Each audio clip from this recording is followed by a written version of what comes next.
Om Tat Sat. Good evening and namaste to all.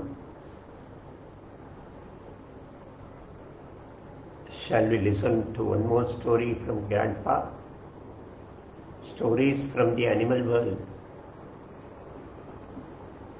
Animals in the lives of great men, eminent personalities.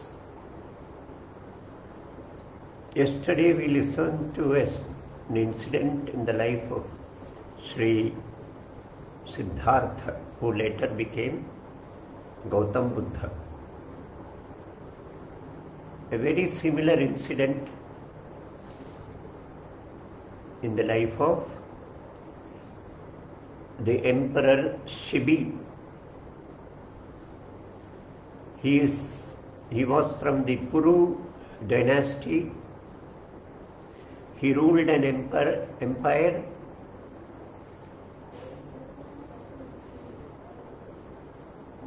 which is now part of the present-day Madhya Pradesh.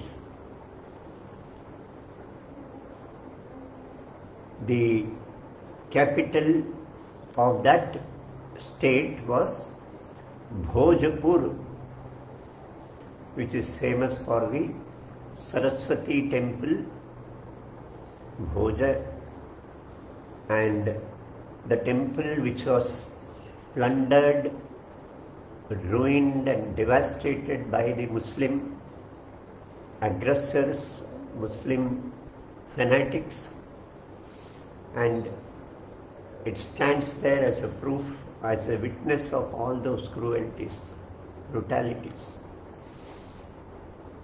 So this Shibi, he was an exemplary king. Normally, the king is advised to be on the path of virtue, to be guided by virtue, to base his rule on virtues, to treat the subject as children. When he is anointed as king, he pats on himself, saying, I am beyond punishments, I am beyond rules and laws. Then the saint or the minister guiding the state, guiding the king, he would pat on the shoulders, saying, no, you are guided by dharma, you are bound by dharma, virtues, you are punishable by dharma, you are not beyond, you are within the framework of dharma. That was the part of ritual of anointing a king. So there were many kings and many examples where the kings stood by dharma, allowed themselves to be bound by dharma, virtues. And Shibi was a glaring example. He is very kind, compassionate, and judicious, very balanced in giving justice. Anyone who approached him with any demand would never return empty-handed. His demand would be fulfilled. Appropriate demands. Anyone approaching the king with a complaint will never go back with a heavy heart. His complaint would be looked into and justice would be given. And justice was always beyond personalities and relations. That was his way of ruling, his attitude, and this extended to domains beyond humans. He could encompass even the animal world with this attitude. That was the glorious example of Shibi. This story has been narrated in Mahabharata. It's part of Mahabharata. Now this Shibi was loitering, was walking down the space on the verandas of his royal building, royal residence. He was on the veranda and just walking on the veranda. Now, there is also in addition the birds which are going to appear in this story. They were actually the god Agni, the god of fire, and god Indra, the lord of all gods. They had taken the form of these two birds, Agni as the dove and Indra as the eagle. That is also a story. Maybe, we don't know maybe an extra addition, but the attitude of the king is more important than these smaller things, smaller details. Now, an eagle was chasing a dove. The dove and other smaller birds, smaller creatures are natural prey for eagles. So it was not unusual that an eagle was chasing the dove. The eagle had its majestic and huge wings. It could take stride at a faster pace. With just one flap of its wing, it could fly longer distance. It had greater stamina. And now it was aggressively chasing this dove. The dove is a tender, smaller bird with smaller wings. It can fly at a slower pace, not at the pace of an eagle.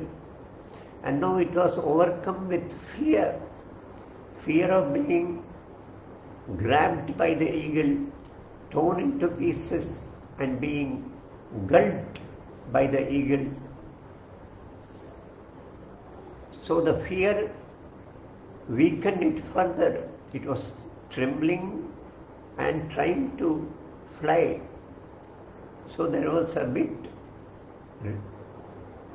struggle in its flight. And it normally rests on the top of buildings, on the windows. Now this dove entered this veranda of the royal residence and fell at the feet of, it was exhausted and fell at the feet of the king, Shibi. The king was surprised. He took the dove in its palm and caressed it with all love and compassion. He touched it with his lovely hands, while he was surprised that it was not wounded by an arrow or a stone. It was not bleeding. It seemed to be in normal health, but it had fallen. So he was puzzled. What might be the reason? Then the vulture, the eagle, appeared before him. Now he could understand the reason. As the eagle approached the king, the dove shrunk itself still further and tried to cling into the chest of the king. The vulture said it demanded that the dove be handed over to it. The king said, it has taken my refuge and I like to protect it. As a king, anyone who takes refuge in me, it is my duty to protect him. So I have vowed to protect this dove. The eagle says, no, you can't do it. It is my natural prey. And if I hunt and eat it, it is not against the laws of nature. It's part of the natural way. And you, in your effort to protect the dove, you are actually harming me. I am also a creature, a life. Shibi was convinced.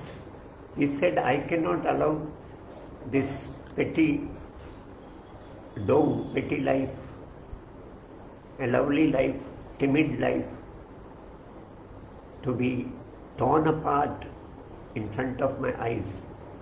I will not hand over this to you, but as you say, you deserve your food. So I'll cut off flesh from my own body equivalent to the weight of this dove, and you can eat that, and your hunger may be satiated by that. And he ordered for a balance and kept that dove on one of the pan, and with his own sword he cut flesh from his thigh and placed it on the other plate, other pan. But the pan with the dove was on the lower side.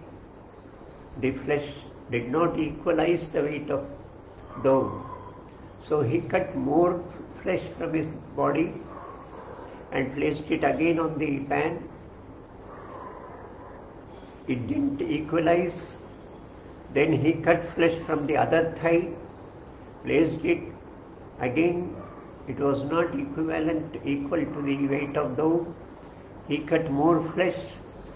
Then he cut from whichever portion which had muscles and flesh, and in the process he had wounded the whole body. But the pan of the dove was always on the lower side. All the flesh that he placed did not equalize the weight of the dove. So finally he just sat in the balance on the other pan, on the other plate. He himself sat.